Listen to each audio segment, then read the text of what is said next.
Good morning students. अब विसर्ग संधि, पिछले टॉपिक में मैंने आपको व्यंजन संधि बताया है।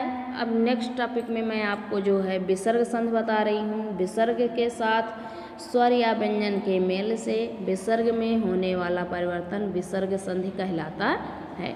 अब विसर्ग संधि में क्या क्या रूल हैं, नियम हैं, उसको आपको जानना है। विसर्ग का ओ में परिवर्तन, ठीक। विसर्ग से पहले आ हो और उसका मेल आ या किसी भी वर्ग के तीसरे, चौथे या पांचवें वर्ग गा, घा, अंगा, जा, सा, झा, इया, डा, ढा, अड़ा, दा,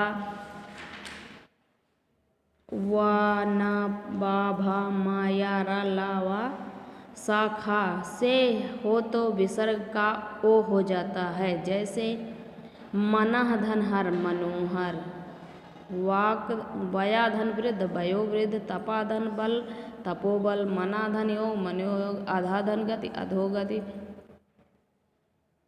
पयादन पयोद। मना धन जा, मनोज। मनः धन रथ, मनोरथ। तमा धन गुण, तमोगुण। पया धन दा, पयोद। मना धन विज्ञान, मनोविज्ञान। यशा धन गान, यशोगान। यशा धन दा, यशोदा। तेज धन मय, तेजोमय। मना धन विनोद, मनोविनोद। सतः धन गुण, सतोगुण। अब विसर्ग का रा में परिवर्तन। यदि विसर्ग से पहले आ से भिन्न स्वर को हो और विसर्ग का मेल किसी स्वर, किसी वर्ग के तीसरे, चौथे या पांचवें वर्ण अथवा या, रा, लावा, हा से हो तो विसर्ग रा में परिवर्तित हो जाता है। जैसे इसके एग्जाम्पल हैं निधन धन, निर्धन, निधन भय, निर्भय। दुह धन गुण, दुर्गुण। आसीह धन वादा, आशीर्वाद। पुनः धन जन, पुनर्जन। निधन जन, निर्जन। इसके एग्जाम्पल पूरे इसमें बुक में हैं, आप लोग इसको देख के राइट करेंगे और याद भी करेंगे।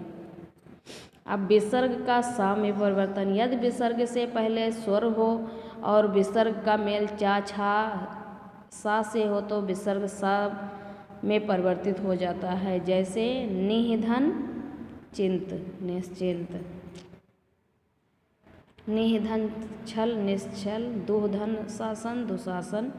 इसके भी एग्जाम्पल पूरे आप लोग लिखेंगे और याद करेंगे। अब विसर्ग का सा में परिवर्तन। यदि विसर्ग से पहले ई, उ तथा विसर्ग का मेल का, खा, टा, ठा, पा या फा से हो तो विसर्ग सा में परिवर्तित हो जाता है। जैसे क्या है, निधन काम, निष्काम। निधन कपट, निष्कपट। दुधन प्रवृत्त, दुष्प्रवृत्त। इसके भी सारे एग्जाम्पल आप लोग लिखेंगे और याद करेंगे। पांचवा है विसर्ग का सा में परिवर्तन। यदि विसर्ग का मेल ता, था, मा से हो तो विसर्ग सा में परिवर्तित हो जाता है। जैसे निधन तेज, निस्तेज। दुधन तार, दुस्तर। नमः धन ते, नमस्ते। दुधन साहस, दुस्साहस। निधन तार, निस्तार। निधन संतान, निस्संतान।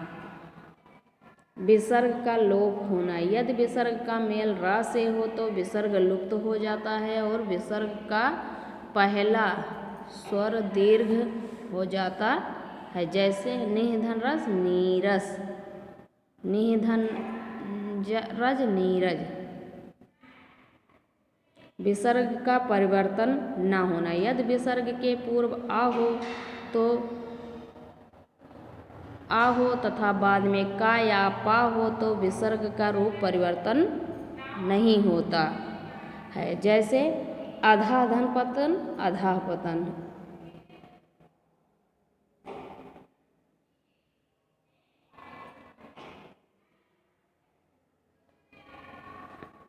अंतः धन करण, अंतःकरण। प्रातः धन काल, प्रातः काल। तो क्या है, जैसे विसर्ग का अगर विसर्ग के पूर्व आ हो तथा बाद में का या पा हो तो विसर्ग का रूप परिवर्तन नहीं होता है। इसके भी एग्जाम्पल इसमें हैं, आप लोग इसको लिखेंगे और राइट करेंगे। संधि चैप्टर अब आप लोगों का कंप्लीट हो चुका है। अब नेक्स्ट टॉपिक में आप लोगों को मैं नेक्स्ट टॉपिक पढ़ाऊँगी।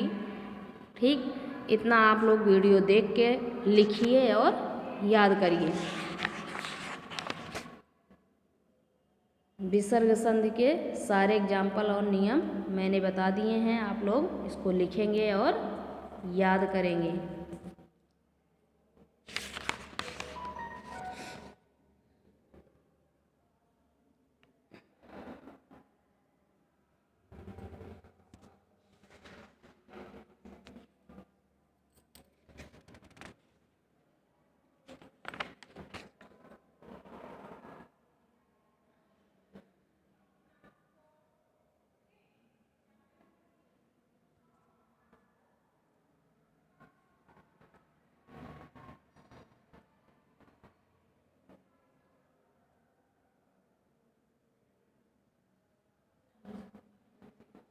Thank you.